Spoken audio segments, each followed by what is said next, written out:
Okay, so I'm gonna make my prediction for Jake Matthews versus Bojan Veličković.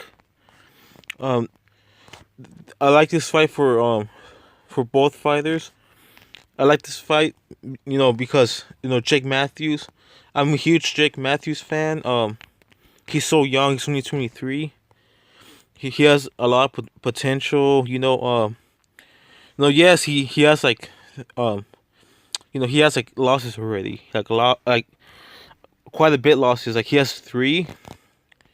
Like he has three losses like within 2 years. He has three losses already with two wins. But like if you see him fight, you can see that he can be like he's only 23.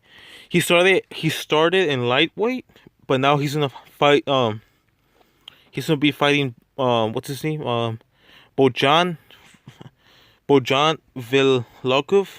He's gonna fight that guy. I never heard of this guy until now. His record is 15-5. He's a submission guy, and he's never been knocked out or got submitted before. And apparently, Bojan. I never heard of this guy, and apparently his last fight was Darren Till. Like this was literally in September 2. So this was like 3 months ago. So like 3 months ago, he fought Darren Till. He didn't get stopped, but wait, let me check.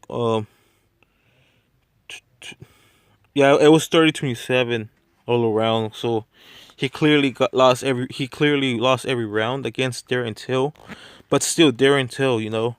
Everybody's saying that he's the next big thing in the welterweight division. So the fact that he didn't get stopped by Darren Till and went to decision with Darren Till tells me that he's tough. Like he's really tough. Uh, and he's never been stopped before out of his 21 fights. So he's tough.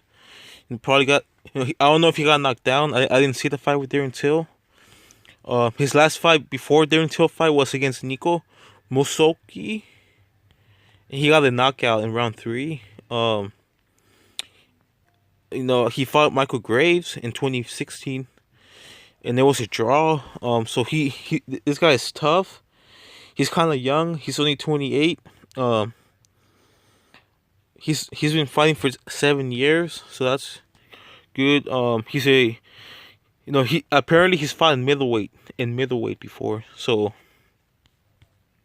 he fought Alicio de Chirico in middleweight. I've seen a few fights from this guy. This guy he's decent.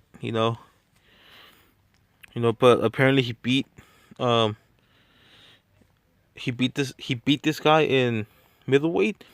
But even though he beat him and he got a unanimous decision over him, he went back down to welterweight and started fighting guys like Michael Graves and getting a knockout over Nico and losing to Darren Till, like fighting Darren Till and stuff. So he did good in middleweight, but he just out of nowhere went like, I'm gonna go to welterweight. So I don't know why he did that. I don't know the story behind that.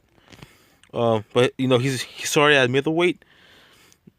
His UFC debut started at middleweight, and then he went back down to welterweight. And he has some bumps, and he faced Darren Till.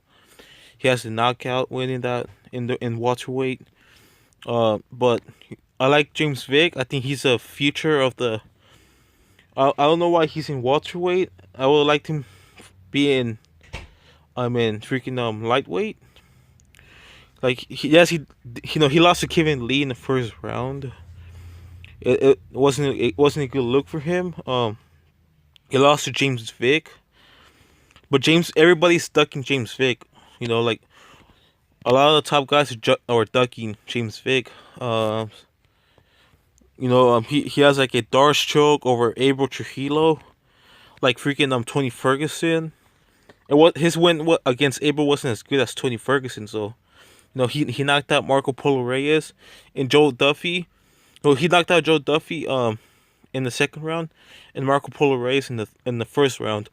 Now this is impressive because Marco Polo Reyes is like he has like an amazing chin.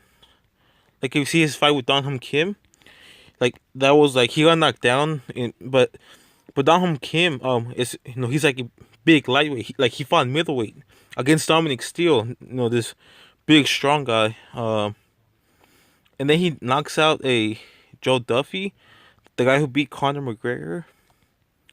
A long, long time ago, but he still beat Conor McGregor. So, no, never mind. Yeah, he did. He beat him in 2010. But I mean, this guy,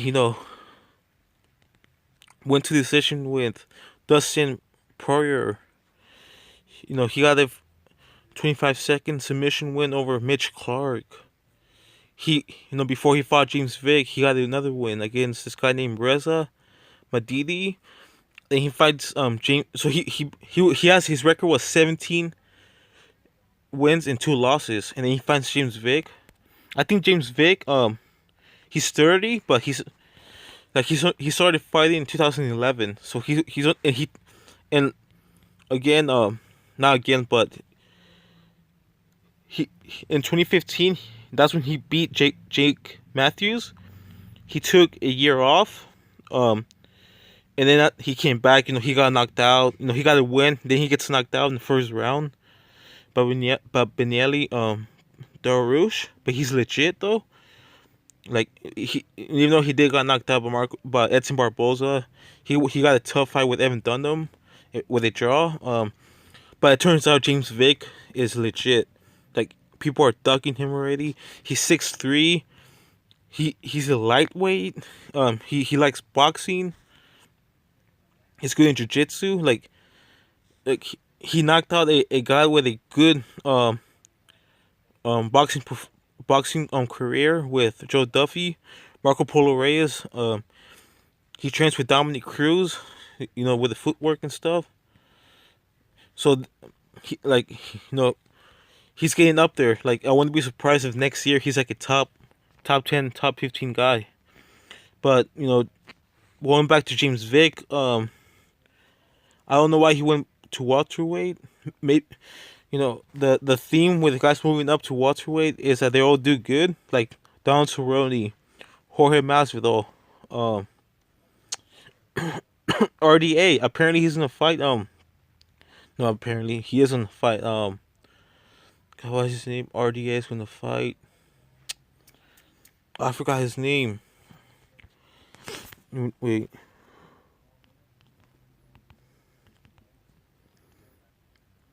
He's gonna RDA is gonna be fighting yeah, Robbie Lawler. That's right. He's gonna be fighting Robbie Lawler. I think he's gonna beat Robbie Lawler better than Don Cerrone did, but or not. He's gonna have a better performance than Don Cerrone, especially to the ground. If he can even take him to the ground, but I think I don't like the. You know what? It's a 50-50 fight, but I like I think Jake Matthews beats Bojan, whatever the heck his name is. He's still young. Yes, he has a 2-fight losing streak. He lost to Andrew Holbrook, but I think he's gonna keep getting better. He can only get better. He's still young. He's the future of the lightweight and welterweight division. I think he will go back to lightweight, because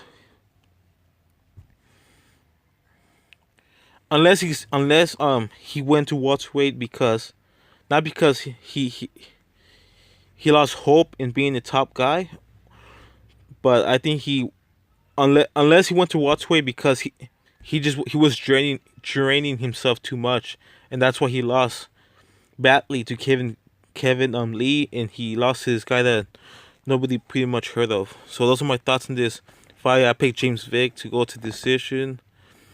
Hopefully he moved up, not because he lost hope and lost his confidence in lightweight, but he moved up because he was strained. You know, he does have a lot of muscle. He is big. Kevin Lee himself wants to move up to welterweight. So those are my quick thoughts. Thanks for listening. Peace.